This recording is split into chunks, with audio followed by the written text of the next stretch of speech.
பிறகு வாலிவதம். வாலிவதத்தை பற்றி அறிஞர்கள் உலகத்திலே பலவிதமான பிரஸ்தாபிப்புகள். ராமன் ஒரு பெரிய வீரன், வாலியை போய் மறைஞ்சிருந்து கொள்றதா, இது ஒரு வீரனுக்கு அழகா அப்படின்னு எல்லாம் இன்னைக்கும் ஒரு பெரிய பட்டிமன்ற விவாதம் ஒரு பக்கம் நடந்துட்டு இருக்கு. ஆனால் வாலியினுடைய வரசித்தி நேர் எதிராக ஒருவர் நின்று போரிடும் பொழுது எதிரில் யார் போரிடுகிறாரோ அவருடைய சக்தியில் பாதி வாலிக்கு போயிடும். யுத்தம்னா என்னன்னா சமபலம் கொண்டவர்கள் மோதுவதற்கு பேர் தான் யுத்தம். இன்னைக்கும் ஒலிம்பிக்ல ஒரு போட்டி வைக்கிறாங்க அப்படின்னு சொன்னா, மல்யுத்தத்துல 2 பேர் மோதி கொள்ளுகிறார்கள் சொன்னா 50 கிலோவுக்கு 60 கிலோவுக்கு உடல் எடையை வைத்து 2 பேரை மோத விடும் பொழுது மோதுகின்ற நபருக்கு 1 கிலோ 1/2 கிலோ கூட இருந்தா கூட அன்பிட்டு. 2 பேர் மோதுறான்னா 2 பேரும் சம அளவு எடை. அவ்வளவு தூரத்துக்கு விதிகளை பின்பற்றி இன்றைக்கு விளையாட்டு போட்டிகள் நடக்கிறது. ஏன்னா சமபலம் கொண்டவர்கள் மோதி அதில் அவர்கள் திறமையை காட்டி அவர்கள் வெற்றி பெறணும். அதுதான் வெற்றி, அதுதான் நியாயம், அதுதான் தர்மம். ஆனால் வாலி கிட்ட அதெல்லாம் கிடையாது. வாலி முன்னால போய் ஒருத்தர் நின்று இப்படின்னாலே நம்ம சக்தியில சரிபாதி போயிடும். அவன் 1.5 ஆயிடுறான், நம்ம 1/2 ஆயிடுறோம். 1.5யும் 1/2யும் சண்டை போட்டா 1/2 தோத்துத்தானே தீரணும். அப்புறம் அவன் என்ன பெரிய வீரன் அப்படிங்கிற பேரு பிரதாபம். அப்போ இந்த இடத்துல தன்னை இழந்து விட்டு தான் தோற்று போறது இருக்கு இல்லையா, அது புத்திசாலித்தனம் இல்ல. அவனே முதல்ல தப்பு. அவன் போருக்கு வரும்பொழுது எப்படி வரணும், என்னுடைய வரசித்தி வேலை செய்யாது, உன்னோட பலம் எனக்கு வேண்டாம், நீயா வா, நானா வரேன் அப்படின்னு அவன் சொல்லிட்டு அதுக்கப்புறம் நேருக்கு நேர் அந்த யுத்தம் நடக்கலைன்னு சொன்னா அது தப்பு. அவன் இப்படி ஒரு வரசித்தியை வைத்துக் கொண்டு செய்யும் பொழுது அவனை எப்படி அடிக்க முடியும்? நம்ம காட்டிக்காம என்ன காட்டிக்கொள்ளாமல் என் பலத்தை நான் இழந்து விடாதபடி என்னை தற்காத்துக் கொண்டு நான் யுத்தம் செய்தால் தானே. அந்த அடிப்படையில் தான் வாலியை ராமன் வதம் செய்து அதற்கு பிறகு தன் மடியிலேயே வாலியை கிடத்தி அவனுக்கு முக்தியும் கொடுக்க வழி செய்தான். அதற்கு பிறகு சுக்ரீவனுக்கு கிஷ்கிந்தையினுடைய அரசனாக அவனை ஆக்கினான். அதனுடைய பயனாக நன்றி கடனாக ஜானகி தேவியை தேடுவதற்கு சுக்ரீவனும் தன்னுடைய மொத்த படை அதை 4 பாகமா பிரிச்சு 4 திசைக்கும் போய் தேடுங்கோ என்று சொல்லி, அந்த நிலையில் அனுமன், ஜாம்பவான் உள்ளிட்ட வீரர்களோடு அவர்கள் அப்படியே தெற்கு பக்கமாக தேடிக்கொண்டு வருகிறார்கள். அப்படி வருகின்ற வழியில ஜடாயுவை பார்த்து, ஜடாயு ஜடாயுனுடைய சகோதரன் சம்பாதியினுடைய வாயிலாக இந்த பக்கம்தான் புஷ்பக விமானத்தில் கொண்டு போனா அப்படிங்கிற அந்த உண்மை தெரிய அப்ப நிச்சயமாக கடல் கடந்துதான் போயிருக்கு. கடலுக்கு அப்பால் சென்று தேடினால் நமக்கு கிடைக்கும். கடலுக்கு அப்பால் ஒரு நாட்டை நிர்வகித்துக் கொண்டு ஆழ்ந்து கொண்டிருக்கிறான் ராவணன். அதனால அங்கதான் இருக்கணும் அப்படிங்கிற முடிவுக்கு எதிரில் இருக்கக்கூடிய அந்த நீலக்கடலை எப்படி கடப்பது அப்படின்னு சொல்லி அத்தனை வானரங்களும் மருண்டு நின்ற பொழுது அந்த இடத்துல ஆஞ்சநேயனுடைய சக்தியை ஜாம்பவான் எடுத்து சொல்லுகிறார். ஆஞ்சநேயா, உனக்கு உன் சக்தி தெரியவில்லை. உன் வாழ்க்கையில இப்படி ஒரு சம்பவம் இளம் பிராயத்திலே நடந்தது. அதனாலே நீ சபிக்கப்பட்டாய். சபிக்கப்பட்ட நிலையிலே உனக்கு உன்னுடைய சக்தி அவ்வளவு மறந்து போய்விட்டது. உனக்கு நீராலே பிரச்சனை கிடையாது, நெருப்பாலே பிரச்சனை கிடையாது, காற்றாலே பிரச்சனை கிடையாது. நீ சர்வ வல்லமை பெற்றவன், எல்லோருடைய வரசித்திக்கும் நீ ஆளானவன். நீ நினைத்தால் அஷ்டமா சித்திகள் உனக்குள்ளே வேலை செய்யும். நீ முயன்றால் அணுவில் அணுவாகலாம், விஸ்வரூபம் எடுத்து நிற்கலாம், மலையை போல கனக்கலாம், பஞ்சை போல மிதக்கலாம், கூடு விட்டு கூடு பாயலாம். நீ நினைப்பவைகளை சாத்தியப்படுத்திக் கொள்ளும் பிராப்தி உனக்கு உண்டு. நீயே உன்னை சர்வம் என்று உணரும் பட்சத்தில் உனக்குள்ள ஈசத்துவமும் வாய்த்து நீ ஈசாதி ஈசனாக கூட ஆகலாம். உனக்கு அத்தனையும் உனக்குள்ள இருக்கு. இப்பொழுது நான் அதை உனக்கு ஞாபகப்படுத்துறேன். ஸ்ரீ ராம காரியத்திற்காக நான் அதை உனக்கு ஞாபகப்படுத்துகிறேன். நீ என்ன செய்யற? உன்னுடைய சக்தியை உணர்ந்து புறப்படு, போய் வெற்றியோடு திரும்பி வா அப்படின்னு சொல்றான். ஜாம்பவான் அப்படிங்கிற அந்த வார்த்தைக்கு பொருள் என்ன அப்படின்னு சொன்னா, அவனுக்கு மேல ஒருத்தன் இல்லை, ஒரு மிகச்சிறந்த வெற்றியாளன், பெரிய அறிஞன், இப்படி எப்படி வேணா பொருள் கொள்ளலாம். கரடி வடிவத்தில் இருக்கக்கூடிய அவருடைய கதை அது ஒரு தனி. ஏன் அவருக்கு கரடி வடிவம்? அவர் ராமாயண காலம் மட்டுமல்ல, மகாபாரத காலத்திலேயே ஜாம்பவான் இருக்கார். ஜாம்பவானும் சரி, ஹனுமனும் சரி, இவர்கள் இருவரும் சிரஞ்சீவி பட்டம் வரப்பெற்றவர்கள், அழிவற்றவர்கள். அந்த கணக்குப்படி பார்த்தா இப்பவும் 2 பேரும் அழிவின்றி இந்த உலகத்தில் வாழ்ந்து கொண்டிருக்கிறார்கள். ஏன் நம்ம கண்ணுக்கு தெரியல அப்படின்னு சொன்னா, நமக்கு இதுக்கான தகுதி வரல. இன்றைக்கும் அனுமத் உபாசகர்கள் கோடி கோடி நாமங்களை சொல்லி அனுமனை தரிசனம் செய்ய விரும்புகின்றவர்களுக்கு அனும தரிசனம் கிடைக்கிறது. குறிப்பா ராமபக்தி மிக அதிகம் உள்ள வடதேசத்துல ஹனுமனை நம்ம மராட்டிய மன்னன் சிவாஜி தரிசனம் செய்திருக்கிறார். அவனுடைய குருவான ராமதாசர் மூலமாக நமக்கு ஒரு குருவோட கருணை கிடைக்கும் பட்சத்துல அவனோட தரிசனம் இருக்கு இல்லையா, அது வாய்க்கும். வீர சிவாஜியினுடைய வாழ்க்கையில, பக்த ராமதாசருடைய வாழ்க்கையில அந்த சம்பவங்கள் எல்லாம் காண கிடைக்கிறது. அப்படி ஒரு பெரிய வரசித்தி பெற்ற அனுமன் இங்கே அந்த மகேந்திரகிரி மலையினுடைய ஒரு பாறையை மேல் நின்று கொண்டு அங்கிருந்து அப்படியே விஸ்வரூபம் எடுத்து விண்ணுக்கும் மண்ணுக்குமாக நின்று அங்கிருந்து அப்படியே புறப்படுறான், பறந்து புறப்படுகிறான். அப்படி அவன் மேல பறந்து வரும் பொழுது அவனுடைய நிழல் கடல் மேல விழும் இல்லையா. சமுத்திரத்துல நீந்துகிற மீன்கள், சுறாக்கள், ஜீவராசிகள் இருக்கு இல்லையா, அவைகள் எல்லாம் என்ன நினைச்சுதான், என்னடா அது இப்பொழுதுதான் பொழுது விடிஞ்சிருக்கு, பொழுது விடிந்து சூரியனுடைய கதிர்கள் தாக்கி கொண்டிருக்கும் நிலையில திடீர்னு ஒரு இருட்டு வரா மாதிரி இருக்க, பொழுது அதுக்குள்ள வேகமா முடிஞ்சு போயிடுதா, இல்ல பிரளயம் ஏதாவது உருவாகி இந்த கடலை பாய் போல சுருட்ட போகிறதா? ஏன்னா அப்படி அவனுடைய ரூபம் அப்படி கடல் மேல பறந்து வரும்போது அவன் நிழல் பட்டு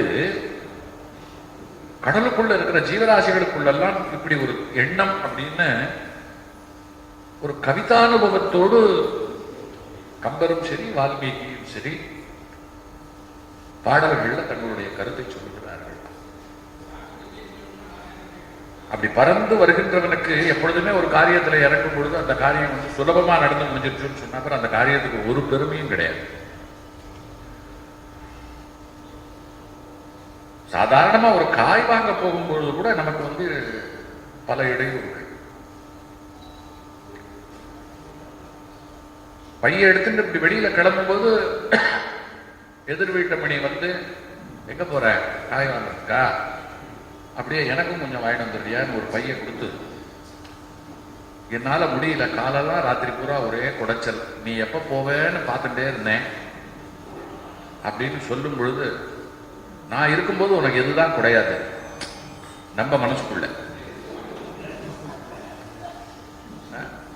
காய வாங்கிடுவான்னு சொல்ல வேண்டியதான, எதுக்கு இந்த பொய்யெல்லாம், இது நமக்குள்ள. அப்புறம் ஒழிஞ்சு போறதுன்னு சொல்லிட்டு அந்த பையை வாங்கி கொண்டு அப்படியே கொஞ்சம் தூரம் போனான்.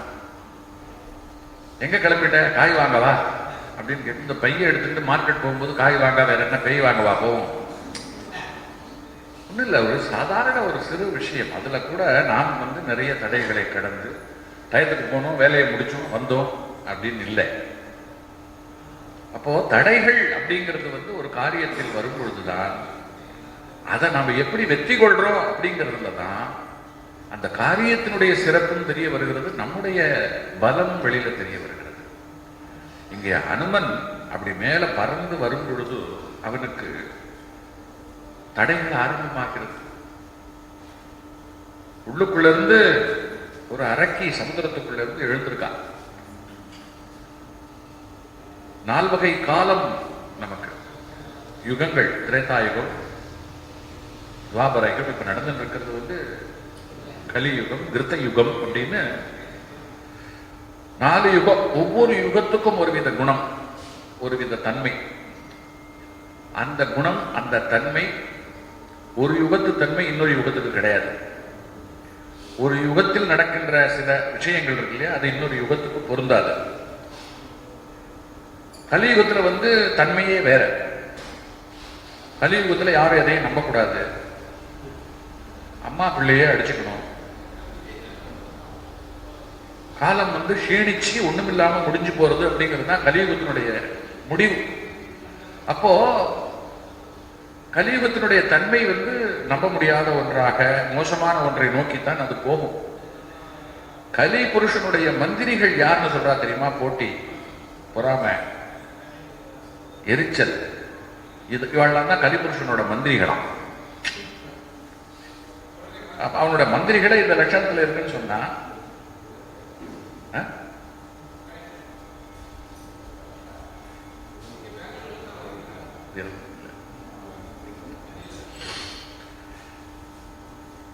கலிபுருஷனுடைய மந்திரிகளே இப்படி இருக்கா அப்படின்னு சொல்லும் பொழுது அப்ப அந்த யுகத்தினுடைய தன்மையை சொல்றா. எதுக்கு சொல்ற?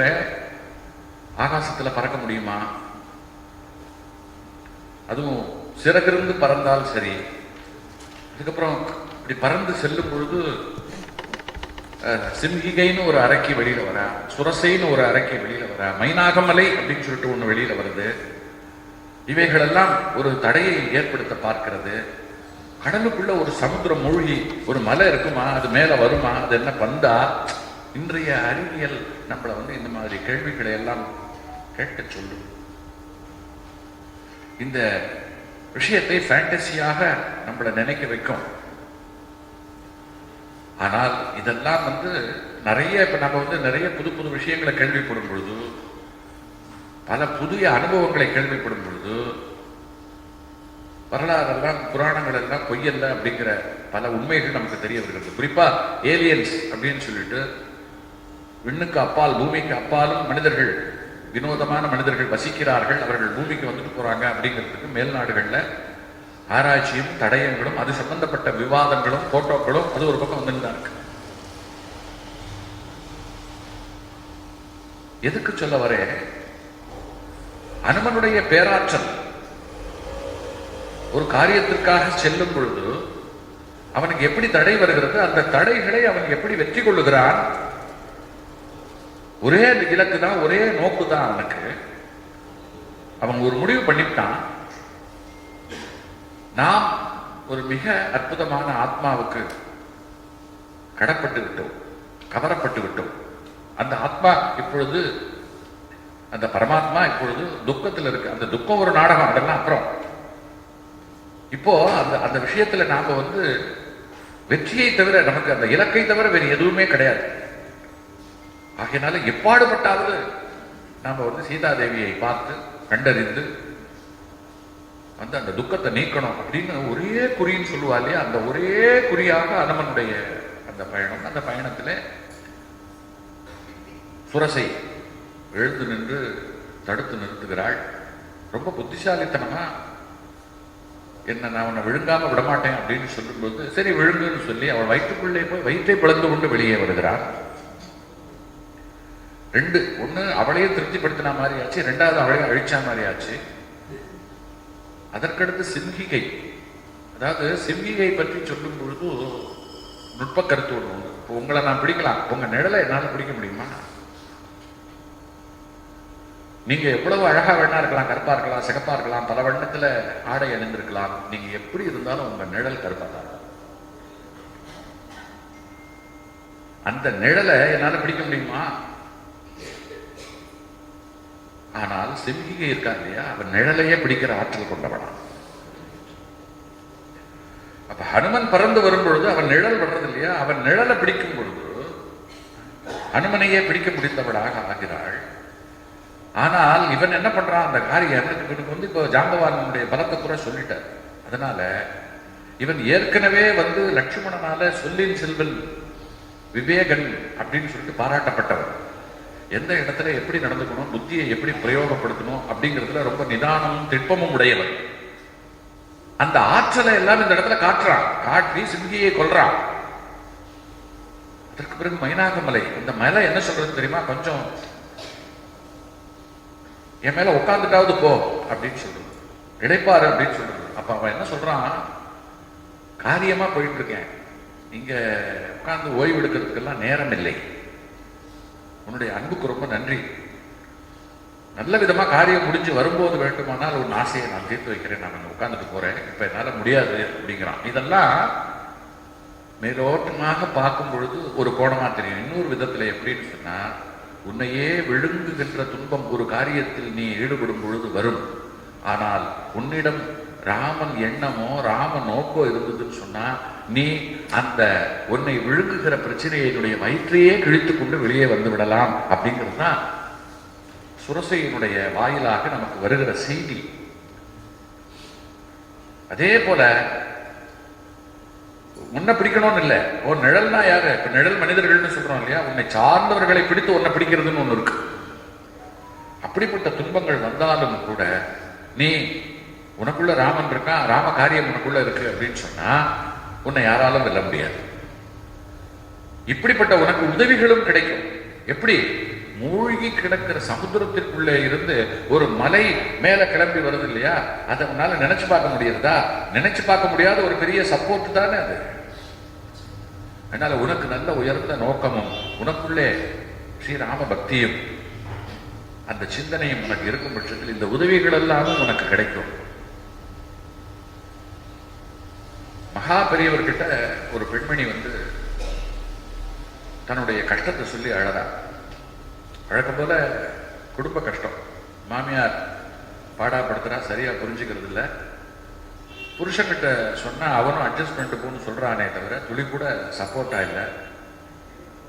எவ்வளவு வேலை செஞ்சும் திருப்தி இல்லை. ஏன் வாழறோம்னு இருக்கு, தற்கொலை பண்ணிக்கலாமான்னு இருக்கு. இப்படிப்பட்ட ஒரு இக்கட்டான சூழ்நிலையில தான் எனக்கு உங்க தரிசனம். மகான்களை தரிசனம் பண்ணா அவர்கள் பார்வை நம்ம மேல பட்டாலே நல்லது நடக்கும் அப்படின்னு சொல்லி எல்லாரும் பேச கேட்டேன். உங்ககிட்ட வந்துட்டேன், உங்களையும் பார்த்துட்டேன், என் மனசுல இருக்கிறத கொட்டி என்ன பாவம் செய்தேனோ இப்ப அனுபவிக்கிறேன். இதுல இருந்து எனக்கு விமோச்சனம் கிடைக்கணும், நீங்க தான் எனக்கு வந்து அனுகிரகம் பண்ணணும் அப்படின்னு சொல்லும் பொழுது அவர் சொன்னார், நீ சுந்தரகாண்டம் படிச்சிருக்கியா அப்படின்னு. இல்லை, தினம் பாராயணம் பண்ண, அதை எடுத்து படி, உன்னை மறந்து படி, அவ்வளவுதான். நீ உன்னை மறக்கணும், அதை படிக்கும் பொழுது உன்னை மறந்துடணும், நான் படிக்கிறேன் அப்படிங்கிறது கூட மறந்துடணும், எல்லாம் சரியா போயிடும் அப்படின்னாரு. அதே போல படிக்க படிக்க படிக்க எந்த மாமியார் ரொம்ப தப்பா புரிஞ்சுட்டு எவ வந்து ரொம்ப பாடாப்படுத்திட்டு இருந்தாலும் அந்த அம்மா கிட்ட மாற்றம், எந்த கணவன் அட்ஜஸ்ட் பண்ணிட்டு போன்னு சொன்னானோ அவன்கிட்ட அன்பு அலாதியா, எதெல்லாம் எப்படி எப்படியெல்லாம் திட்டா தடைகள் இருந்ததோ அவைகள் எல்லாம் அப்படியே மந்திரம் போட்டது போலும் சொல்லுவா இல்லையா, ஒரு பனி அப்படியே குவிஞ்சிருக்கு, சூரியன் வந்த மாத்திரத்துல அந்த பனி அப்படியே விலகி போவது போல அப்படியே எல்லாம் மாறி ரொம்ப ஆச்சரியம். அதாவது பிரச்சனை வந்த விதமும் மாயம், பிரச்சனை போன விதமும் மாயம். அதுக்கப்புறம் அவர் வந்து பெரியவரை பார்த்து நீங்க சொன்ன மாதிரி நான் வந்து பாராயணம் பண்ணேன், அற்புதமான மனமாற்றத்தை பார்த்தேன், நான் ஒண்ணுமே செய்யல, நான் வந்து பாராயணம் தான் பண்ணேன் அப்படின்போது அதுக்கு தான் அதை பண்ண சொன்னேன். அது மருந்து, அதை நீ சொல்லும் பொழுது நீயே மருந்து. உன்னோட இருக்கிற ஒளிவட்டம் இருக்கு இல்லையா, நம்ம எல்லோருக்கும் ஒரு ஒளிவட்டம் இருக்கு, அதுக்கு பேர் ஆரா அப்படின்னு பேர். அதையெல்லாம் பார்க்கறதுக்கு கேமராலாம் இந்த காலத்துல வந்தாச்சு. நீங்க சந்தோஷமா இருக்கும்போது அந்த ஒளிவட்டம் ஒரு மாதிரி இருக்கும், நீங்க துக்கப்படும் பொழுது அந்த ஒளிவட்டம் ஒரு மாதிரி இருக்கும்.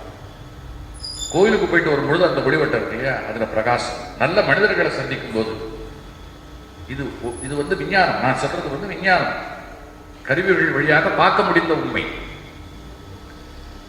சுந்தரகாண்டம் நாம பாராயணம் பண்ணும் பொழுது அந்த அந்த பாராயண சித்தி இருக்கு இல்லையா, அது நமக்குள்ள ஒரு மிகப்பெரிய அருள் வட்டம் இருக்கு இல்லையா, அதை வந்து நமக்குள்ள உருவாக்குறது, பெருகுகிறது, அருள் வட்டம் பெருகுகிறது. நம்மளை பத்தி யாராவது தப்பா நினைத்துக் கொண்டிருந்தாலும் அவர்களுடைய எண்ணங்களில் அது போய் மாற்றத்தை ஏற்படுத்துறது. நமக்கு எங்கேயாவது தடை இருக்குன்னா அந்த தடையை போய் உடைக்கிறது, ஒளி போல போய் உடைக்கிறது. இப்படி அது வந்து அதாவது நமக்குள்ள இருந்துதான் அது வெளியில போறோம். ஏன்னா அதுக்கு தான் அது ஒரு மருந்து. அதனாலதான் அதை மருந்து அப்படின்னு சொல்லி அதை எல்லாரும் வச்சுக்கிறது. அந்த தினந்தோறும் பாராயணம் பண்றது ரொம்ப விசேஷம். அதாவது இரும்பு கவசத்தோடய எப்பொழுதும் இருப்பது போல். ஒருத்தர் நான் தினந்தோறும் ஒரு 20 நிமிஷம் நான் வந்து பாராயணம் பண்றேன் அப்படின்னு ஒருத்தர் சொன்னான் அப்படின்னு சொன்னா, ஒரு இரும்பு கவசத்தை தரித்து கொண்டு அவன் வாழ்வது போல். அவனை யாரும் எதுவும் பண்ண முடியாது அப்படிங்கிற மாதிரி. இல்ல சார், நான் தான் ரொம்ப வருஷமா சொல்லிட்டு இருக்கேன், அழுதெல்லாம் கூட சொல்லி பார்த்துட்டேன், நீங்க சொல்ற மாதிரிலாம் எந்த அற்புதமும் நடக்கல, எங்க வீட்டுல எல்லாம் யாரையும் திருத்தவே முடியல, இன்னும் 100 சுந்தரகாண்டம் சொன்னா கூட என் வீட்டுல இருக்கிறவங்களெல்லாம் திருத்த முடியாது. எனக்கு நான் இப்படி சொல்லும் பொழுது உங்கள் தரப்புல இருந்து இப்படி ஒரு பதில் வரக்கூடும். என்ன இது கலி? இப்படியும் ஒரு பதில் வந்து பெரியவர்கிட்ட சொல்லப்பட்டிருக்கு. அவர் சொன்ன ஒண்ணே ஒண்ணு, அதாவது ஒரு காரியத்துல இறங்கும் பொழுது இப்ப நம்ம சொல்லுவோம், மருந்து சாப்பிடும் போது குரங்க நினைச்சுக்காத அப்படின்னா, நினைச்சுக்காதேன்ற சாக்குல நினைச்சுக்க சொல்றோம். நீ நினைன்னு சொன்னா கூட மறந்துடுவேன். ஞாபகமா நீ என்ன பண்ற தெரியுமா, இந்த மருந்து சாப்பிடும் போது குரங்க நினைச்சுக்கோ அப்படின்னு சொல்லி பாருங்களேன். சரி அப்படின்னு நான் அதுக்கு நான் நினைச்சுக்கிறேன் அப்படின்னு சொல்லிடுவோம். அது பெருசா எடுத்துக்க மாட்டோம். நினைக்க கூடாது அப்படின்னு சொன்னாதான் அது ஒரு எதிர் இல்லையா, ஏன் அப்படிங்கிற கேள்வி. அப்பதான் ரொம்ப நமக்குள்ள ஞாபகமா வரும். இது நம்ம மனசோட அமைப்பு. இந்த மனசு இருக்கு பாருங்க, அது ரொம்ப விசித்திரமானது. மனதை நீங்கள் அடக்க முயற்சி செய்யும் பொழுது அது அடங்காது, பீரட்டி எழும்.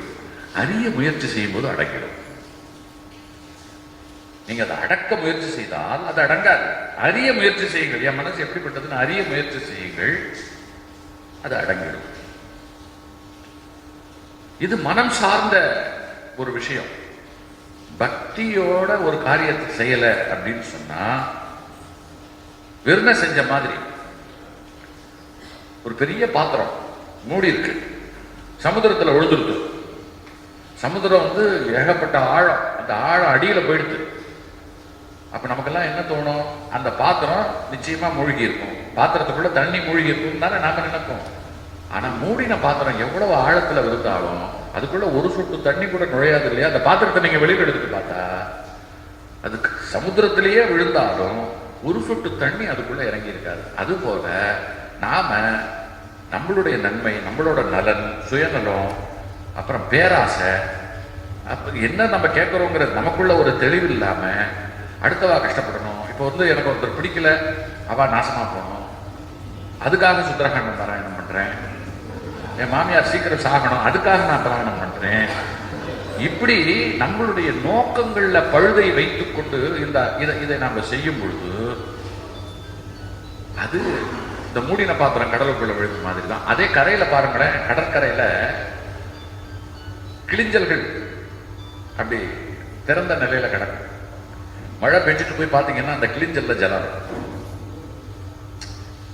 நீ திறந்த பாத்திரமாக இருந்தால் உன்னை தேடி வரும். நீ மூடின பாத்திரமாக இருந்தால் கடலுக்குள்ளேயே இருந்தாலும் ஒரு பிரயோஜனமும் கிடையாது.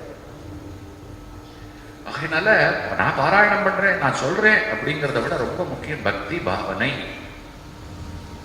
அடிக்கடி சொல்ற உதாரணம், ஒரு போஸ்ட் ஆபீஸுக்கு போய் ஸ்டாம்பை வாங்கி ஒரு ஸ்டாம்பை ஒட்டி அனுப்பிச்சா தானே போய் சேர வேண்டிய இடத்துக்கு போய் சேரும். கவர் கையில இருக்கு, இந்த பக்கம் ஸ்டாம்ப் இருக்கு, கவர் மேல ஸ்டாம்பை வச்சு போ அப்படின்னா போயிடுமா? ஸ்டாம்பு கவர் ரெண்டும் இருக்கு, போயிடுமா? ஒட்டுறதுன்னு ஒண்ணு இருக்கு, ஒரு பசை, ரெண்டுக்கு நடுவுல ஒரு பசை, இங்க பசை. நமக்குள்ள பக்தி. பக்தி இல்லாமல் செய்யப்படுகிற சொல்லப்படுகிறதெல்லாம் வெறும் சொல். அடுத்தது கூடவே ஒரு சந்தேகம், நடக்குமோ நடக்காதோ சொல்லி வைப்போம். நீ சொல்லியிருந்தா நடந்திருக்கும்னு நம்மளை யாரும் சொல்லிடக்கூடாது. ஒரு ஒரு ஒரு சதவிகிதம் கூட உங்களுக்கு அவநம்பிக்கை இருக்கக்கூடாது. ராமானுஜரை அவருடைய குருவான யாதவ பிரகாசர் கொல்ல முடிவு செய்து விட்டார் காசியில. ஏன்னா இவன் குருவுக்கு மிஞ்சின சிஷ்யனா இருக்கான். இவன் இருக்கிற இடத்துல எனக்கு பேர் கிடைக்காது, இவன் என்னை விழுங்கிடுவான் விட்டா. இவன் நான் நினைத்து கூட பார்க்க முடியாத அளவிற்கு அறிவு உள்ளவனாக இருக்கான், தேஜஸ் உள்ளவனா இருக்கான். அதனால இவனை காலி பண்ணிடணும். யாரு? ஒரு குரு நினைக்கிறார்.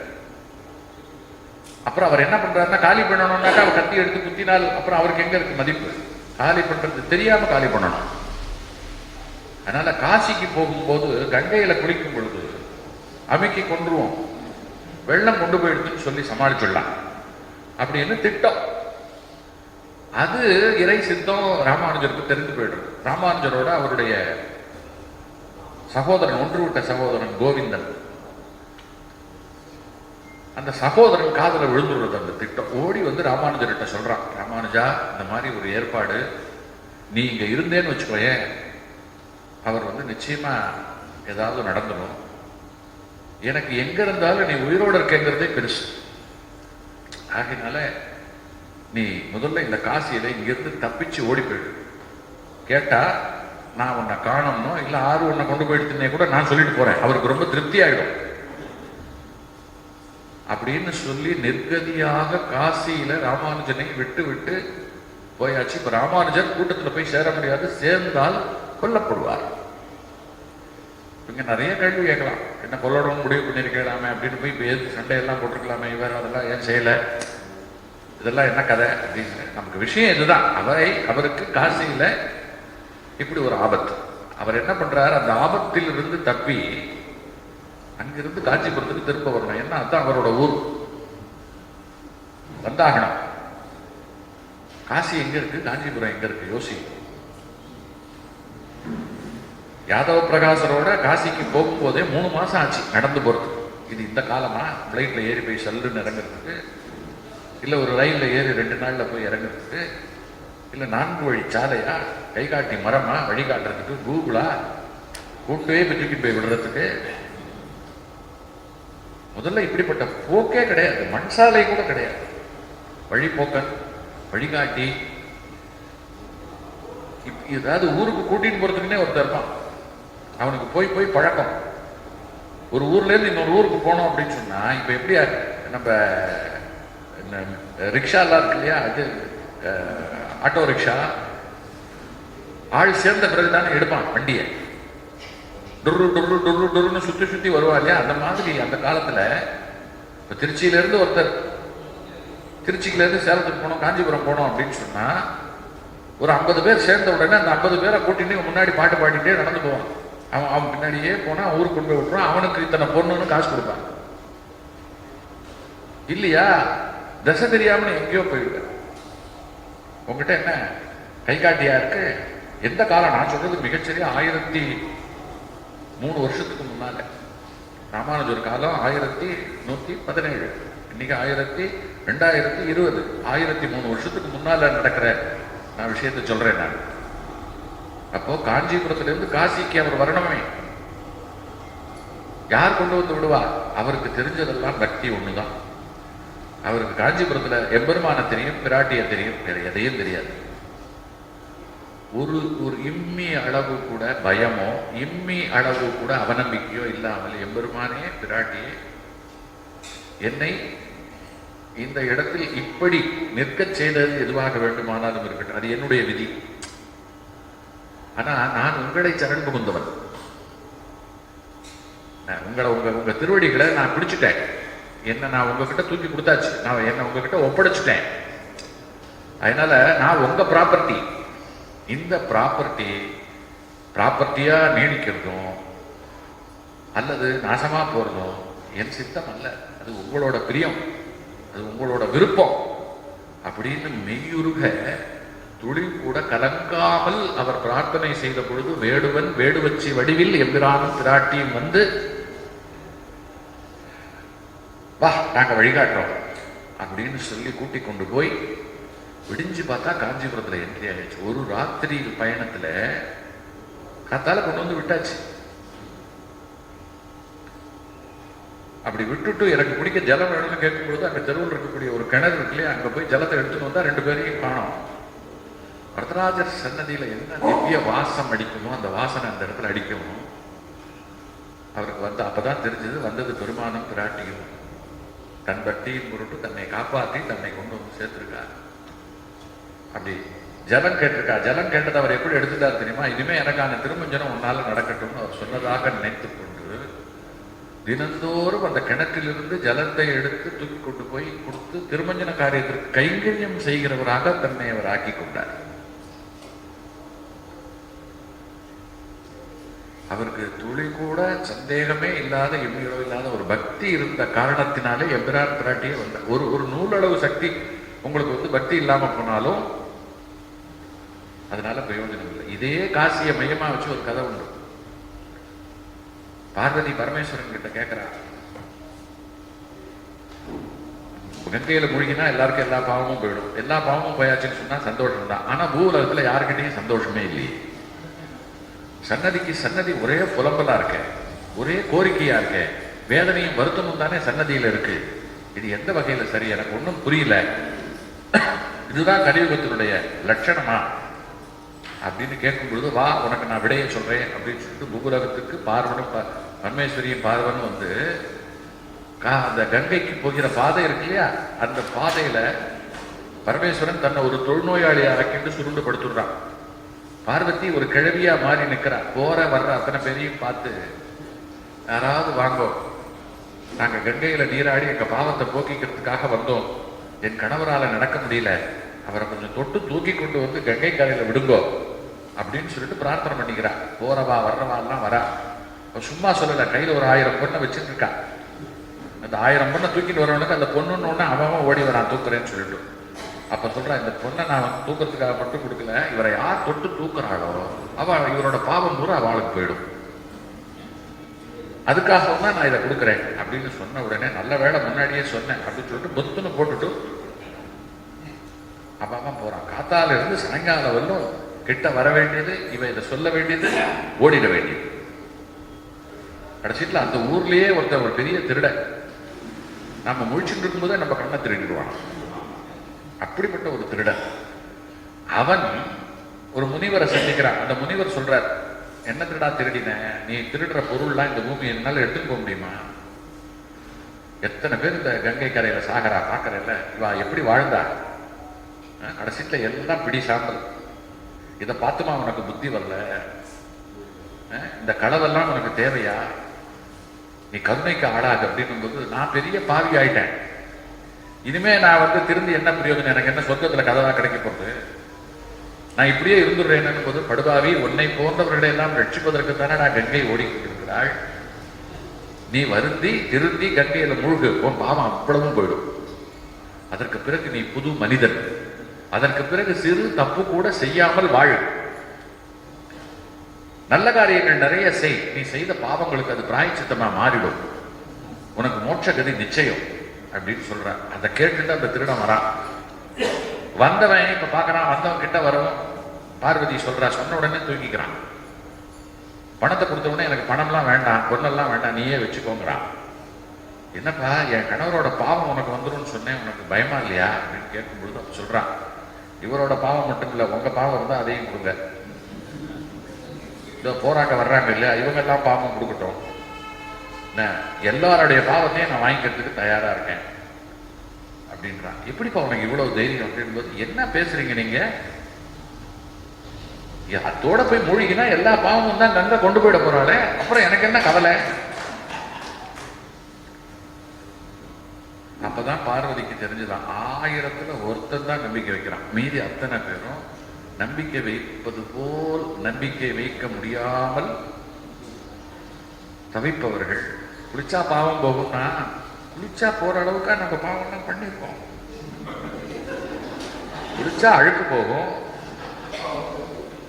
நான் பண்ணது எனக்கு தானே தெரியும். குளிச்சா போயிடும்னு சொன்னா, அப்புறம் டெய்லி ஒண்ணு பண்ணிட்டு குளிச்சுட்டே இருக்க. குளிச்சுட்டு போக வேண்டியது, ஒரு பாவம் பண்ண வேண்டியது, திரும்ப வந்து குளிக்க வேண்டியது, திரும்ப போக வேண்டியது. என்ன கதை? குளிச்சா பாவம் போகுமா? சரி, என்ன காசா பணமா? முங்குவோம், பாவம் போறதோ இல்லையோ அழுக்கு போட்டோம். இப்படித்தானே முழுகிறோம், இப்படித்தானே போறோம் இல்லையா? சிலர் தவணை இல்லை, பாதி பாவம் போனா கூட போறோம். ஏதோ கொஞ்சத்துக்கு கொஞ்சம் போட்டோம். 100% எதுவுமே 99 100 ஆகாது. 100% நம்பிக்கை. கலியுகத்தில் 100% நம்பிக்கை வைக்கிறதுங்கிறது ரொம்ப கஷ்டம். அப்போ உங்களுக்குள்ள பரிபூர்ணமான பக்தி இருக்கு இல்லையா, அது நிறைய நிரம்பி இருக்கும் பொழுது உங்கள் காரியங்கள் இருக்கு இல்லையா, அவைகள் சித்தியா. அதுதான் சுந்தரகாண்டத்தின் மூலமாக நாம நுட்பமா தெரிஞ்சுக்க வேண்டிய விஷயம். ஆக இதையெல்லாம் கடந்து போய் இலங்கையில இறங்குறான். இலங்கையில காவல் பூதம் தங்கினி, அவள் வந்து பிரம்மா கிட்ட ஒரு வரம் வாங்கி வச்சிருக்கா. உனக்கு வந்து ஒரு வானவத்தால விமோச்சனம் அப்படின்னு சொல்லிட்டு, முடிந்தால் என்னை கடந்து செல் அப்படிங்கிறா. உடனே அவளை அந்த இடத்துல தன்னுடைய சக்தியினாலே அழிக்கிறான். அவளுக்கு அந்த இடத்துல ஒரு விமோச்சனம் கிடைக்கிறது. அதற்கு பிறகு அவன் இலங்கை நகரத்துக்குள்ளே கால வைக்கிறான். அவன் கால வைக்கிறத எப்படி தெரியுமா சொல்றார்? மகாபாரதத்திலே ஜராசந்தன் அவனுடைய ஊருக்குள்ள கால் வைக்கும்போது ஜராசந்த வதத்துக்கு பீமனை கூட்டிட்டு போகும்பொழுது கிருஷ்ணன் சொல்றான், இடது கால வச்சுக்கோ, ஏன்னா நம்ம அழிக்கிறதுக்கு. வலது கால வச்சு வர்றது அப்படிங்கிறது என்னன்னாக்கா ஒரு நன்னெறி. இடது சார்பு வலது சார்புலாம் சொல்றோம் இல்லையா, இதெல்லாம் அப்பவே இடது காலை வைத்துத்தான் இலங்கைக்குள்ள அவன் வந்து உள்ள நுழையறான். உள்ள நுழைஞ்சி தேட ஆரம்பிக்கிறான். ஒரு தன்னை வந்து அவன் தான் அஷ்டமா சித்தியும் அவனுக்கு அடக்கமாச்சே, விஸ்வரூபம் எடுக்க முடியும், சின்னதா ஒரு வண்டு போல தன்னை ஆக்கிக் கொள்ள முடியும். அதனால அப்படி தன்னை ஆக்கிண்டு இலங்கை நகரத்து வீதிகளை எல்லாம் வலம் வருகிறார். அப்போ இலங்கை நகரம் எவ்வளவு எழில் வாய்ந்தது, அங்க இருக்கிற மாட மாளிகைகள் எப்படிப்பட்டது, கூட கோபுரங்கள் எப்படிப்பட்டது, அந்த நகரத்தினுடைய செல்வ செழிப்பு. ஏன்னா அதுக்கு பேரே குபேர பட்டணம். உண்மையில் அது குபேர பட்டணம், அது குபேரனோட பட்டணம். குபேரன் ராவணனுடைய தம்பி, ஒன்று விட்ட தம்பி. தம்பியினுடைய சொத்தை புடுங்கிட்டு இருக்கான் ராவணன். ராவணன் பண்ண எத்தனையோ பாதகங்கள் பாவங்கள்ல அதுவும் ஒண்ணு. அதுக்கு பின்னால வந்து ஒரு கதை இருக்கு. குபேரனோட அப்பா பேர் விஸ்வரசுன்னு பேர். இந்த விஸ்வரசுவை ராவணனோட அம்மா இருக்கா இல்லையா, கேசுகின்னு பேர். ராவணனுடைய அம்மாவுக்கு பேர் கேசுகி. இவ என்ன பண்றா, இந்த விஸ்வரசுவை தன்வயப்படுத்தி இவன் மூலமாக 4 பிள்ளைகளை பெறுகிறாள். ராவணனை பெறா, கும்பகர்ணனை பெறா, விபீஷணனை பெறா, மூக்கருந்து ஓடினாளே சூர்பனகை, அவளை 4 பிள்ளைகளை பெறுகிறாள். அப்படி பெற்று அந்த நிலையில இவன் வந்து குபேரனை அடிச்சு துரத்திட்டு இந்த குபேர பட்டணமே என்னது அப்படின்னு சொல்லி தன்னை ஆக்கின்னு இருக்கிறது. குபேரனுக்கு பிரம்மாவால் வழங்கப்பட்டதுதான் அந்த ரதம். எந்த சீதையை ராவணன் புஷ்பரதம்ன்ற ஒரு பல்லக்கில் வந்து தூக்கின்னு போனான் இல்லையா, பறக்கக்கூடிய ஒரு ரதத்துல, அந்த ரதம் பிரம்மாவால வழங்கப்பட்டது. அது இப்ப ராவணனுக்கு சொந்தமாயிடுது. இப்படி ஒவ்வொரு பாத்திரத்துக்குள்ள போனாலும் அந்த ஒவ்வொரு பாத்திரத்துக்கு பின்னாலேயும் நமக்கு வந்து ஒரு கதை. ராமாயணத்துல இந்த சுந்தரகாண்டத்துல நம்ம ரொம்ப சுருக்கமா சொல்றேன், டைம் ஆயிடுச்சு. இப்ப தேடி தேடுன்னு தேடிக்கொண்டே செல்லுகின்றவர் முதல்ல ஒவ்வொரு அரண்மனைக்குள்ளேயும் நுழையிறான். அதுல பயங்கர கொரட்டை சப்தம் வருகிற இடத்துல போனா துரியோதனன் கும்பகர்ணனோட அறைக்குள்ள போயிட்டான். கும்பகர்ணன் அப்படி தூங்கிட்டு இருக்கான். அப்படி ஒரு கொரட்டை சத்தம். அந்த கொரட்டையை எப்படி தெரியுமா விவரிக்கிற, அங்கே இப்ப இந்த நான் படுத்திருக்கேன் இந்த இடத்துல, அங்கெல்லாம் நாற்காலி இருக்கு. அப்படின்னு நான் விழும்போது அந்த நாற்காலி எல்லாம் சர்வன்னு கிட்ட வருதான். அப்படின்னு உடனே நாற்காலி எல்லாம் பின்னால போறதான். அதாவது காற்று புரட்சியே பண்றான். கும்பகர்ணன் படுத்துட்டு அப்படி உருண்டு திரண்ட மீசையோட அவன் படுத்துட்டு இருக்கான். அனுமன் வந்து மேலிருந்து பார்க்கிறான். பார்த்துட்டு ஒவ்வொருத்தரையா அவன் வந்து அடையாளம் கண்டு விழுகிறான். இந்த கும்பகர்ணன் இப்படி தூங்கத்துக்கு பின்னால ஒரு வேடிக்கையான கதை ஒன்று உண்டு. அவனுக்கு வந்து அண்ணா ராவணனை போலவே ஒரு சர்வ வல்லமை வாய்ந்தவனாக பெரிய அளவில் திகழணும்னு ஆசை. அதுக்காக அவனும் தவம் பண்ணான். ஒரு ராவணனையே தாங்க முடியல. இதுல இவனும் வேற வரத்தை வாங்கிட்டான் அப்படின்னு சொன்னா அவ்வளவுதான். ஏற்கனவே பல அசுரர்களால தேவர்கள் உலகம் பாடாப்பட்டிருக்கு. அதுல சகோதர அசுரர்கள் சும்பன் நிசும்பன் அப்படின்னு 2 பேர். அவர்கள் வந்து உண்டு இல்லைன்னு பண்ணியிருக்காங்க. அதனால இங்க வந்து ராவணன் கும்பகர்ணன் இவர்கள் 2 பேரும் வந்து திரும்ப வந்துட்டா ஆகாது அப்படின்னும் பொழுது தேவர்கள் வந்து அவன் தவறு செய்யறதை பார்த்துட்டு பிரம்மா கிட்ட போய் இவன் கேட்கிற வரத்தை கொடுத்து திரும்பவும் சிக்கல் அழைத்திடாதீங்கன்னு சொல்லும்போது அவர் என்ன சொல்ற, தவம் புலனடக்கி ஒருத்தன் தவம் செய்து என்னை நினைக்கும் பொழுது அவன் கேட்பதை கொடுப்பது அப்படிங்கிறதுதான். அதுக்கு அந்த அந்த நியதியை அந்த விதியை மீறினால் நான் தேவனில்லை. நம்ம ஓட்டு போட்டு திருட வந்துட்டா கூட அவனுக்கு மந்திரிக்கிற போஸ்டை கொடுத்துடுறோம் இல்லையா? ஏன்னா ஓட்டு போட்டோம் நம்ம ஜெயிச்சாச்சுன்னா யாரா இருந்தாலும் நம்ம ஒரு பொறுப்பை கொடுத்துடுறோம். கொடுத்துட்டு அந்த பொறுப்புக்கு வந்துடுறது இல்லையா? அந்த மாதிரி தவம் செஞ்சுட்டா நான் கொடுக்கத்தான் செய்வேன் அப்படின்னு பொழுது இது என்னடா பண்றது? அசுரர்கள் வந்து எதுல சரியா இருக்காங்களோ இல்லையோ வரம் வாங்குறதுல கெட்டிக்காரர்கள். அவர்களுக்கு சாதாரணமா வாழும்போது அவர்களுக்கு புலனடக்கம் கிடையாது, எல்லா அட்டகாசமும் பண்றான். ஆனா ஒரு வரம் வாங்கணும் போது அவன் எப்படிதான் புலன்கள் அடக்கிறானே தெரியல. அவன் தன்னுடைய அத்தனை ஆற்றலையும் ஒரு புள்ளியில கொண்டு வந்து குவிச்சு விடுறான். நாமளும் அப்படித்தான். நம்மள ஒருத்தர் ரொம்ப சீண்டி விடும் பொழுதுதான் நமக்கு ரோஷம் ஜாஸ்தியாகும். உன்னால முடியாது, நான் சொல்றேன் உன்னால முடியவே முடியாது அப்படின்னு இந்த முடியாதுன்னு சொல்ல சொல்ல சொல்ல சொல்ல இந்த பந்தை எவ்வளவு ஆழ அமுக்குறீங்களோ அத்தனை அது பொங்கி கொண்டு மேலே வருவது போல நாம வந்து செஞ்சு காட்டுறேன் பார் அப்படின்னு சொல்லிட்டு காரியத்தில் இறங்கிடுவோம். இது ஒரு சாதாரண ஹியூமன் சைக்காலஜி. இங்கேயும் இவன் இப்படி செய்யவும் என்ன பண்றதுன்னு தெரியல. அப்போ தேவர்கள் படுற கவலையை பார்த்துட்டு சரஸ்வதி சொன்னாலாம், நீங்க ஒன்றும் கவலைப்பட வேண்டாம், நான் பாத்துக்கிறேன் அப்படின்னாலாம். எப்படிமா பாத்துப்பேன் அப்படின்னு உடனே நீ பாரு நான் எப்படி பாத்துக்கிறேங்கிறத அப்படின்னாலாம். நம் நாவில் சொல் வடிவில் பேச்சு வடிவில் இருப்பவள் சரஸ்வதி. நான் பேசுறேன் அப்படின்னு சொன்னா எனக்கு சரஸ்வதி கடாட்சம் இருந்தா தான் நான் பேச முடியும். என் நாவில் நான் பேசுற மொழி வடிவில் கல்வி மொழி பேச்சு இதெல்லாம் அவளோடது. அதனால அவள் வந்து இப்போ எல்லா இடத்துலயும் எல்லா நாவிலும் இருப்பதை போல துரியோதனன் கும்பகர்ணனுடைய நாவிலும் அவள் இருக்கிறாள். இப்போ அவன் வரவன் வந்து கொடுக்கறதுக்கு தயாராகும் பொழுது இப்ப கும்பகர்ணனுக்கு வந்து பிரம்மா பிரசன்னமாயிட்டார். பிரசன்னமாயி உனக்கு என்ன வர வேணும் அப்படின்னு கேட்கும் பொழுது சரஸ்வதி போய் கரெக்டா நாக்கில் போய் உட்காந்துட்டான். இப்ப அவன் கேட்கறதுல தானே எல்லாம் இருக்கு.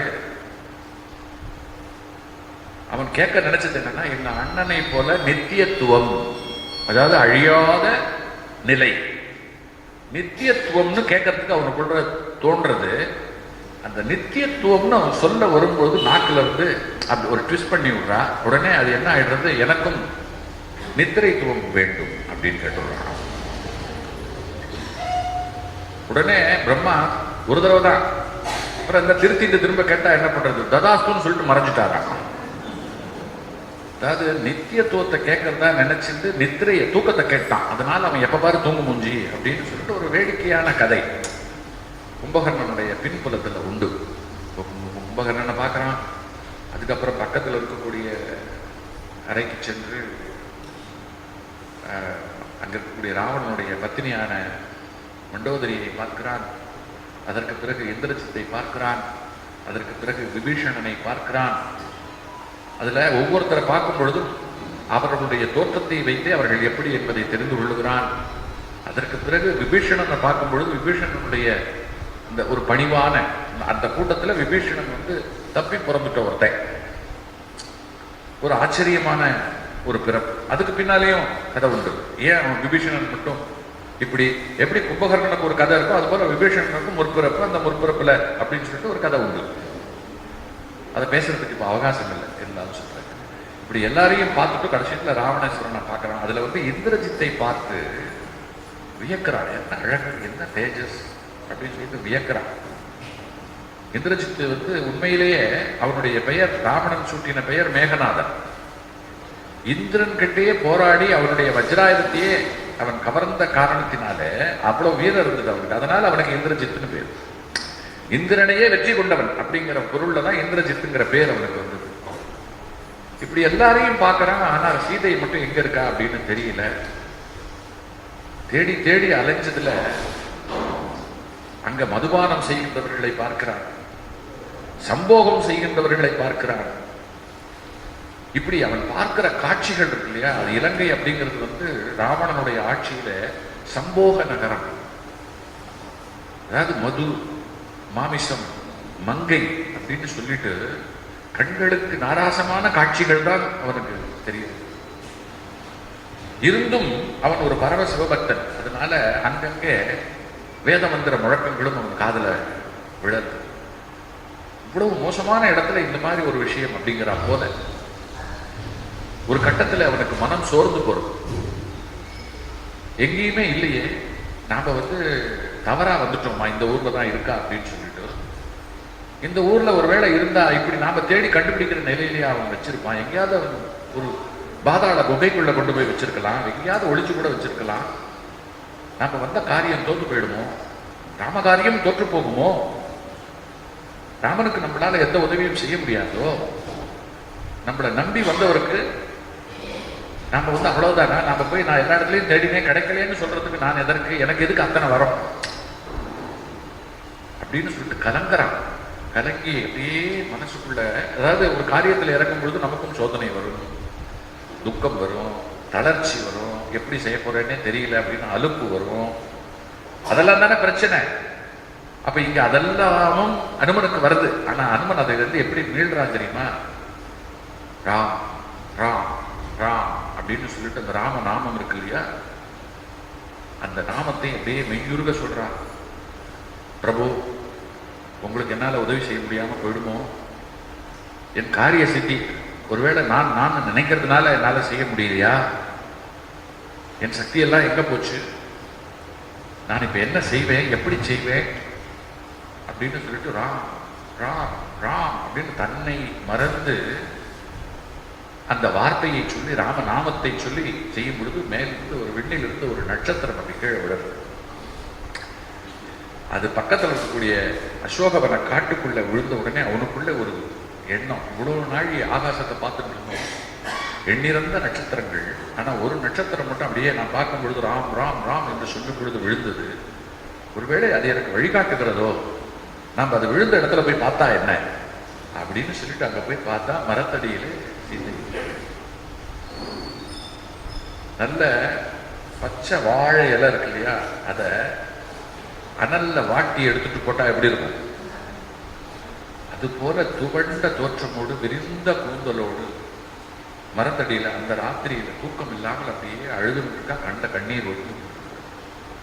மேல பக்கத்துல சிம்சுபா விருட்சம்னு பேர், அந்த விருட்சத்து மேல ஏறி உட்கார்ந்து கீழே பார்க்கறான். அந்த தோற்றமே, ஏன்னா அதுக்கு முந்தி அந்த இலங்கைக்குள்ள அவன் பார்த்த எல்லோரும் ஒன்னும் தூங்கிட்டு இருந்தாங்க, இல்ல தண்ணி அடிச்சுட்டு இருந்தாங்க, இல்ல சம்போகம் பண்ணிட்டு இருந்தாங்க, இல்ல ஜாலியா இருந்தாங்க. அவன் அந்த ஊர்ல யாரையும் அழுது கண்ணீரோடு யாரையுமே பார்க்கல. ஆனா இங்கே அப்படியே நைந்து கண்ணீரோடு அமர்ந்திருக்கின்றவளை பார்த்த உடனே தெரிஞ்சு போயிடுது. பக்கத்திலேயே திருசடை, அரக்கிகள்லாம் உட்கார்ந்து இருக்காங்க. அதுல திருசடை இருக்கா இல்லையா, சொல்ற, அம்மா சீதாமா தூங்குங்கோ, இப்படியே இவ்வளவு நாள் உட்கார்ந்துட்டு இருப்பீங்க அப்படின்னு அவன் சொல்றதையும் கேட்ட உடனே அவனுக்கு தெரிஞ்சு போயிடுறது, சீதா நம்ம தேடி வந்த சீதையை நான் பார்த்துட்டோம் அப்படின்னு.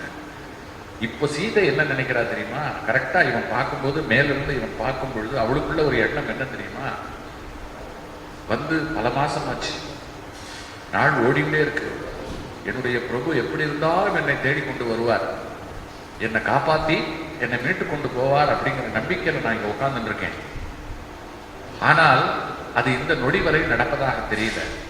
ராவணனும் என்ன பண்றான்னாக்கா அவளை மயக்கிறதுக்கு பலவிதமான வேஷங்களை போட்டுட்டு வரான். அதுல ராமனை போலவே வேஷம் போட்டுன்னு வந்திருக்கான். ஆனா ஒரு கொடுமை என்னன்னா, ராமனை போல அவன் வேஷம் போட்ட உடனே அவனுக்குள்ள கெட்ட எண்ணமே வரலையா. அப்பதான் சொல்றான், வேஷத்துக்கு இவ்வளவு மதிப்பிடா அப்படின்னு சொல்லிட்டு. அவன் ஒவ்வொரு முறை வரும்போதும் என்ன சொல்லுவான் தெரியுமா, உன் கணவர்லாம் வந்து எங்கேயோ, என்னுடைய சக்திக்கு முன்னாடி, என் பராக்கிரமத்துக்கு முன்னாடி ஒன்றும் கிடையாது. இன்னும் அவன் வந்து இருப்பான், வந்து கூட்டின்னு போவான், நீ நம்புறையா? அவர்களுடைய கதையெல்லாம் முடிஞ்சு போச்சு.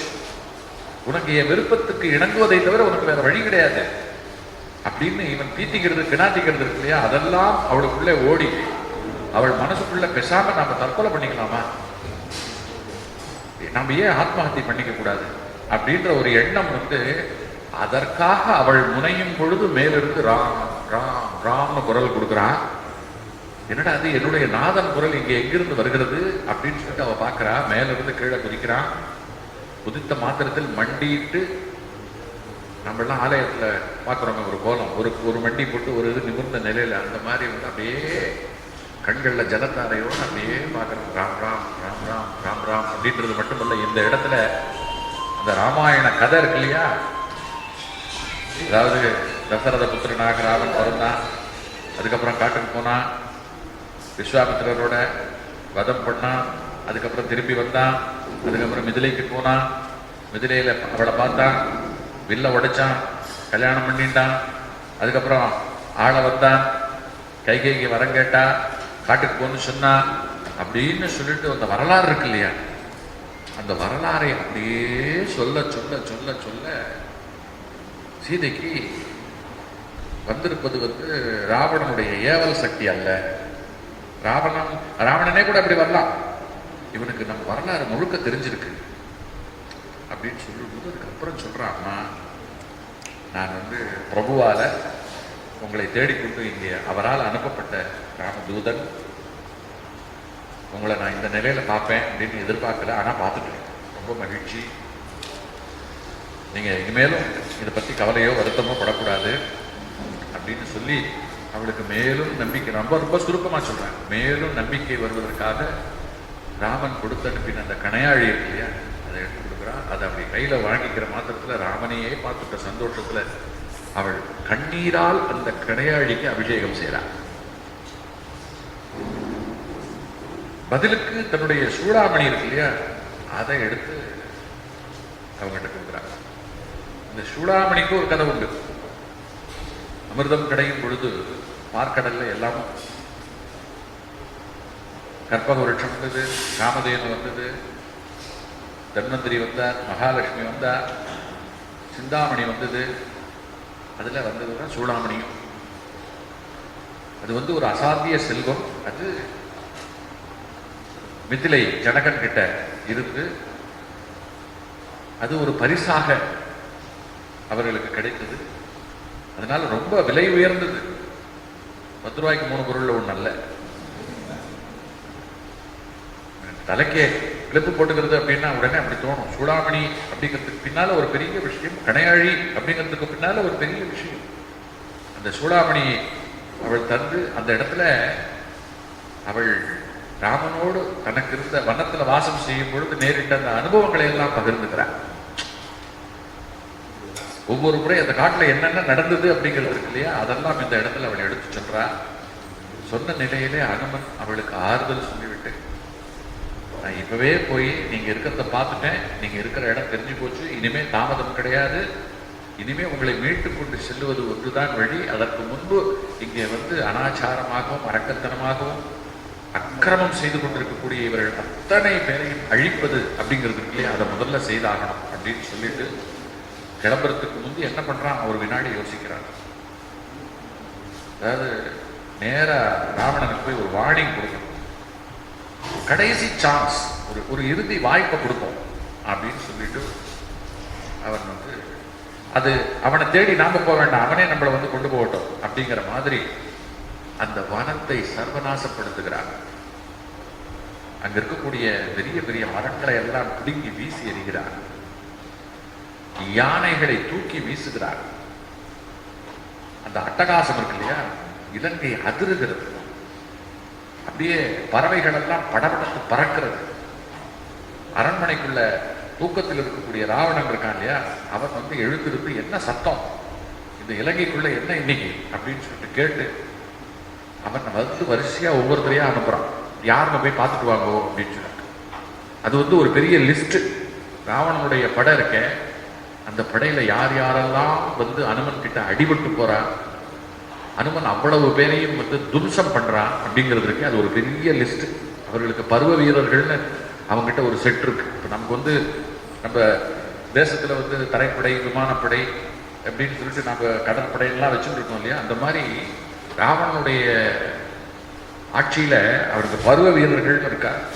அது போக அரக்கியர் கூட்டங்கள் ஒன்று இருக்கு, அப்புறம் கிங்கரர்கள் இருக்கா, அப்புறம் ஜம்புமாலி அப்படின்னு சொல்லிட்டு ஒரு அசுரன் இருக்கான், அப்புறம் பஞ்ச சேனாதிபதி 5 பேர், 5 விதமான இது தருண. அப்புறம் அவர்களுக்கு என்ன பேர்னா பூபாட்சன், துரிதன், ரூபாட்சன், ஆசகர்ணன், பிரசன்னன், இப்படி இத்தனை பேர் ஒவ்வொருத்தரும் வந்து அடி வாங்கிட்டு போறாங்க.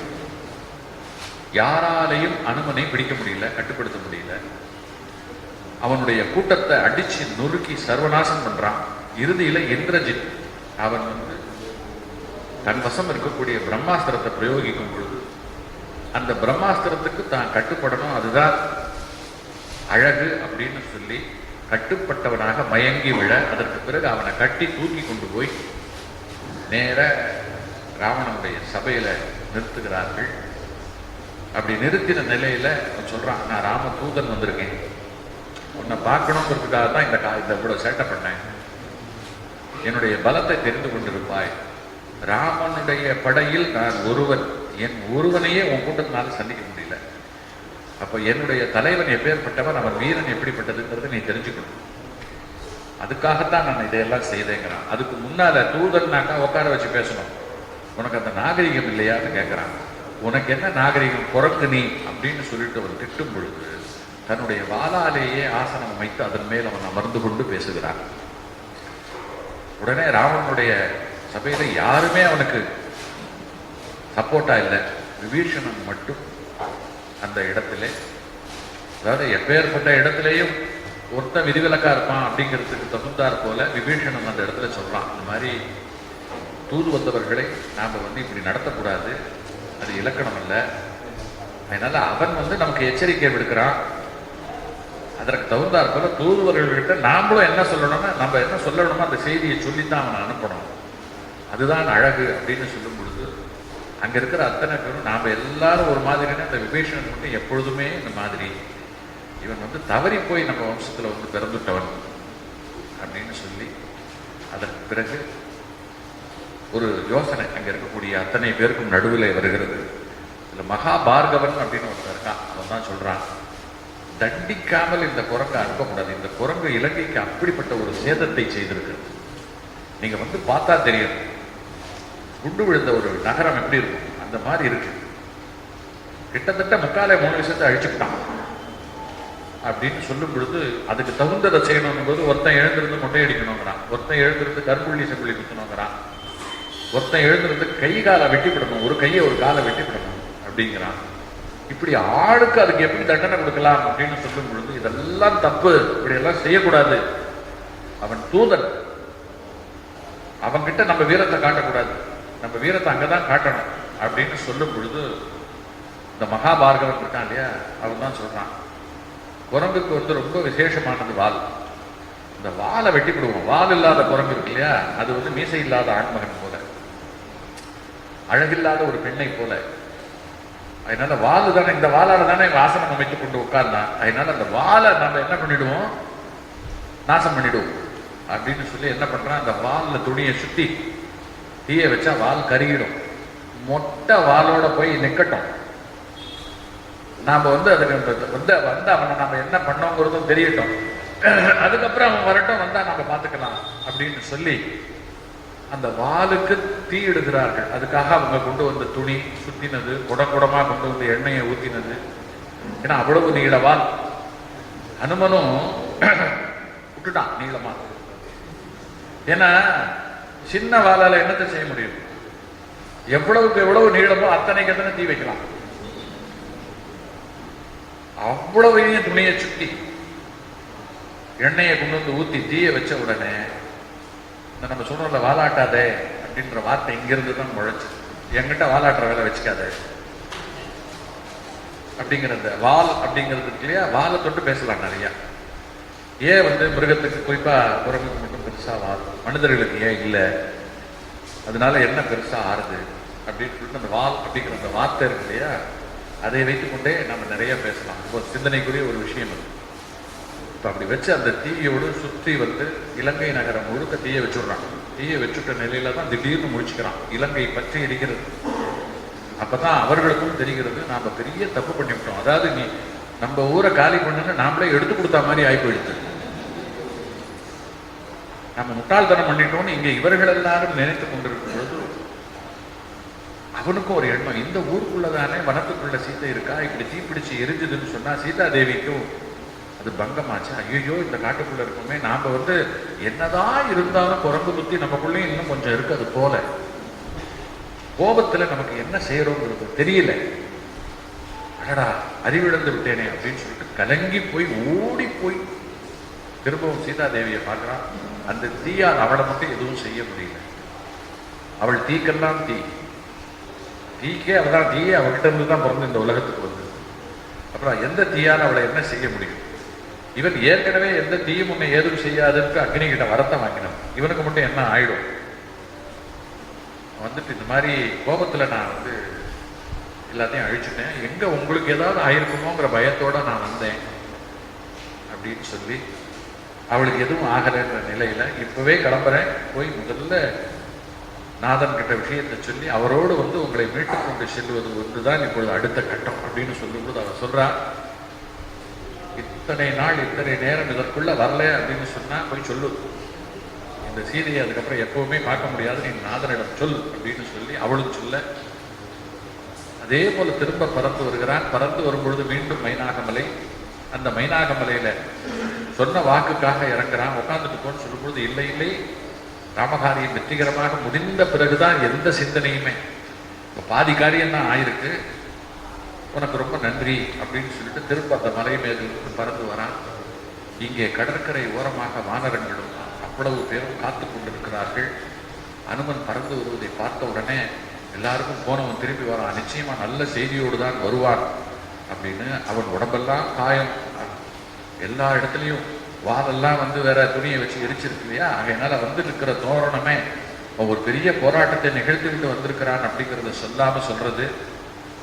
அதற்கு பிறகு நேராக போய் ராமனை சந்தித்து ராமன் முன்னிலையிலே கண்டேன் சீதையின்னு முதல்ல பார்த்துட்ட விஷயத்தை சொல்லிட்டு அதுக்கப்புறம் மற்ற விஷயத்துக்கு வரான். இந்த கட்டத்தை கம்பன் வாயால அவன் எப்படி சொன்னான்னு கேட்கறது ஒரு ரசனை, அது ஒரு போக்கு. நான் ஆரம்பத்திலேயே சொன்னேன், ஒரு எழுத்தாளனாக இந்த அவையில ஒரு நாவலை எப்படி சொல்லுவோம் அந்த அந்த கோணத்துல நான் இதை அணுகிறேன் அப்படின்னு நான் சொன்னேன். இடையில கம்பன் பாடின நிறைய பாடல்கள், அதுவும் அங்க தேடினான் இல்லையா இலங்கைக்குள்ள, அப்போ கம்பன் தமிழ்ல அப்படியே பூத்து விளையாடுறான். ஆத்தூர் சாலை தோறும் மாத்தூர் மாடங்கள் தோறும் அந்த பாடல் இருக்கு இல்லையா, அந்த மாதிரி ஒவ்வொரு பாட்டையும் சொல்லி அந்த பாட்டுக்கு பொருளோடு கேட்கும் பொழுது அது ஒரு தனி சுவை, இது தனி. இதுல நிறைய இன்னும் சொல்லுவதற்கு நிறைய விஷயம். ராவணனுக்கு ஒரு சாபம், அவனை விரும்பாத பெண்ணை தொட்டா அவன் தலை சுக்குநூறு ஆயிடும். அப்படி இல்லைன்னு சொன்னா அவன் சீதையை தொட்டு தூக்கி இருப்பான், என்னமோ ஆயிருக்கும். ஆனால் அப்படி ஒரு சாபத்துக்கு என்ன காரணம் அப்படின்றதுக்கு பின்னாடி புஞ்சிதஸ் கலை அப்படின்னு சொல்லிட்டு ஒரு தீர்க்கா. புஞ்சிதஸ் கலை அப்படின்னு சொன்னா தூய பனித்துளி போன்றவள் அப்படின்னு பொருள். இவளை ராவணன் கெடுத்துடுறான். அவ போய் பிரம்மா கிட்ட அழறா. அதே போல ராவணன் அவன் அவன் அவன் கண்ணில் பட அழகா ஒரு பெண்ணு பட்டுட்டா போறோம், அவர்களை எல்லாம் முதல்ல அவன் அழிச்சுட்டு தான் மறுவேலை பார்ப்பான். அதே போல ரம்பை குபேரனுடைய மருமகள், குபேரன் தம்பி, அப்படி பார்த்தா ரம்பை இவனுக்கு மாட்டுப்போனும் மருமகள். ஆனால் மருமகள் என்றும் பாராமல் அவளையும் கெடுத்துடுறான். நீ அழகா இருக்கியா, நீ எனக்கு விருந்து, இதுதான் ராவணனுடைய நோக்கு. அப்ப ரொம்ப போய் பிரம்மா கிட்ட கதறான். அப்ப பிரம்மா என்ன பண்றான், அவன் என்கிட்ட நித்தியத்துவம் பெற்றவன், வரத்தை வாங்கிட்டான், எனக்கு யாராலும் அழிவில்லைன்னு சொல்லிட்டு ஆனா எப்ப இப்படி எல்லாம் புகார் வருதோ அப்ப நான் அந்த வரத்துல ஒரு திருத்தம் செய்யலாம் அப்படின்னு சொல்லிட்டு அவன் என்ன பண்றா, ராவணேஸ்வரா உன் தவத்துக்காக நான் வரம் கொடுத்துருக்கேன், அந்த வரசித்தி தான் அவன் இப்படி எல்லாம் ஆடுறதுக்கு காரணம்.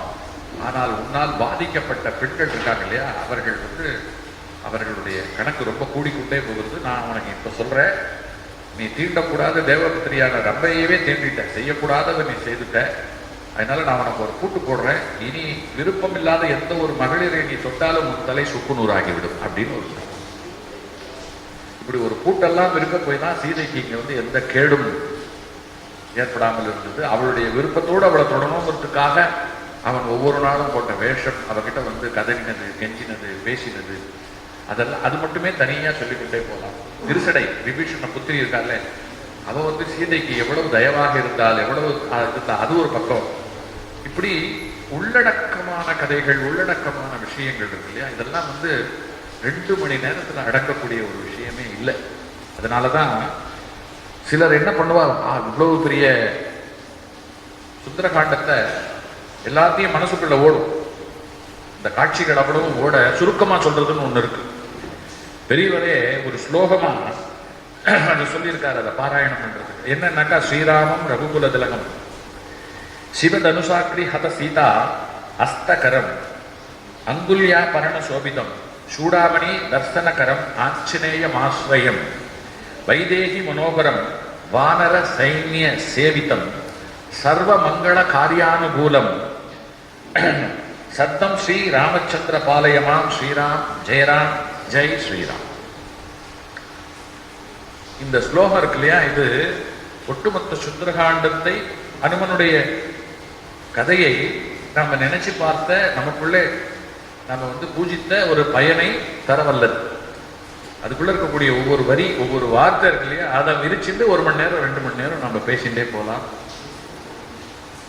அந்த வகையில் அனுமனுடைய அந்த வெற்றிக்கு பரிசாக ராமனும் அவன் தந்த சூடாமணியை கையில வாங்கி ராமனும் கண்ணீர் பொறுக்குகிறான். அவதாரமா மனித அவதாரம் எடுத்தாச்சுன்னு சொன்னா மனிதர்களுக்கு உண்டான எல்லா விதமான தன்மைகளோடும் நடந்து கொள்வது அப்படிங்கிறதுக்கு அது ஒரு சாட்சி. அதாவது மனைவியினுடைய பிரிவின் பொருட்டு ஒரு கணவன் உருகணும் அப்படிங்கிறது இருக்கு, அவன் எவ்வளவு பற்றோட இருக்கணும், பாசத்தோட இருக்கணும் அப்படிங்கிறதுக்கான செய்தி.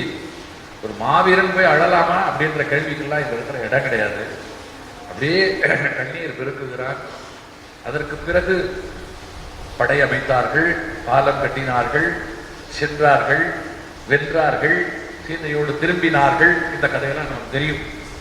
ஆனால் சுந்தரகாண்டம் இங்கே அவன் அந்த செய்தியை சொன்ன மாத்திரத்தில் ராமன் தன்னையே தந்து அவனை கட்டி அணைத்துக் கொண்டே பெரிய காரியத்தை எனக்கு செய்திருக்கிறாய், எனக்கு பெரிய உதவி நீ செய்திருக்க என்று சொல்லி உருகினார் பாருங்க.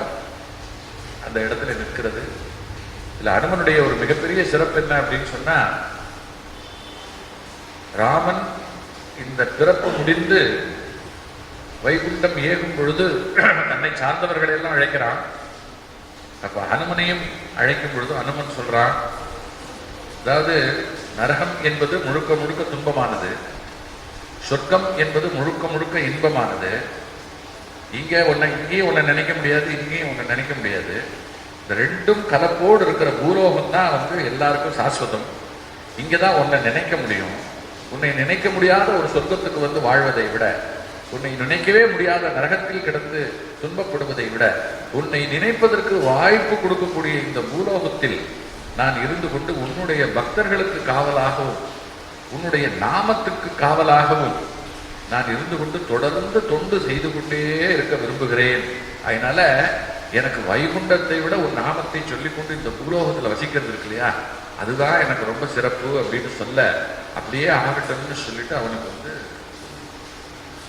அதே வரமா கொடுத்தான் ராமன் என்று அவன். அதனால அனுமனுக்கு இன்னொரு பேர் சிரஞ்சீவி, அழிவற்றவன் அப்படின்னு. இன்றைக்கும் இமயத்துல அனுமன் ஆழ்ந்த தவத்துல, ராம தவத்துல இருக்கான்.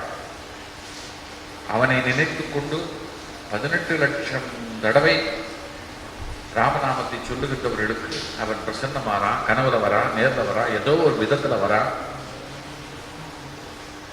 அந்த வகையில் நிறைய ஹனுமத் உபாசகர்கள் அவனை தியானித்து அவனுடைய தரிசனம் கிடைக்க பெற்றிருக்கிறார்கள். அவனுடைய அனுகிரகத்தினாலே முக்காலங்களையும் அறிந்து சொல்லுகின்றவர்களாக நிறைய பேர் இருக்கா.